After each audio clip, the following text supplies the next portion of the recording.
Thing that I promised the parents with Michael and Susan, and I speak to all Americans on this over these last 24 hours, what you saw.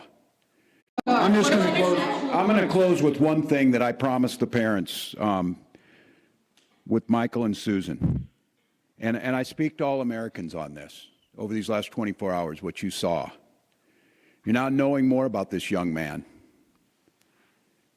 beloved by his family, accomplished ICU nurse, skillful in ability to work with veterans, someone who's beloved by community, no criminal record, lawful firearms owner. And you know what you saw. And then you heard the most powerful people in the world, certainly in this country, President, Vice President, Greg Bovino, Kristi Noem, narrate to you what you were looking at, that this was a domestic terrorist, crazed, running at law enforcement with the intent to kill massive numbers of them, sullying his name within minutes of this event happening, and then closing the crime scene, sweeping away the evidence, defying a court order, and not allowing anyone to look at it. I don't care if you are conservative and you are flying a Donald Trump flag, you're a libertarian, don't tread on me, you're a democratic socialist of America. This is an inflection point, America. If we cannot all agree that the smearing of an American citizen and besmirching everything they stood for and asking us not to believe what we saw, I don't know what else to tell you. This has to be the moment. Your government, here in Minnesota, I've made it clear, I'm accountable for things that happen here, and I will take responsibility for that. Someone has to be accountable.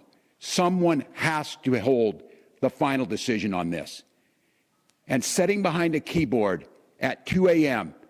and besmirching a VA nurse and a son and a coworker and a friend is despicable beyond all description. This is not, we need to see both sides. This is not, we need to wait for this. This is basic human decency. And at this point in time, I'm just asking, try for a moment to set aside the political side of it and go back and ground in the humanity of this. This family has gone through enough, and to have the most powerful man in the world drag their dead son with absolutely no evidence and gaslight the entire country, this is enough. And I would say, President Trump, you can end this today. Pull these folks back. Do humane, focused, effective immigration control. You've got the support of all of us to do that. Let our law enforcement continue to do what they do, making Minnesota one of the safest states in the country, one of the best places to live. Allow our children to go back to school. We have got children in Minnesota hiding in their houses, afraid to go outside. Many of us grew up reading that story of Anne Frank. Somebody's going to write that children's story about Minnesota. And there's one person who can end this now. And I'll go back to it again.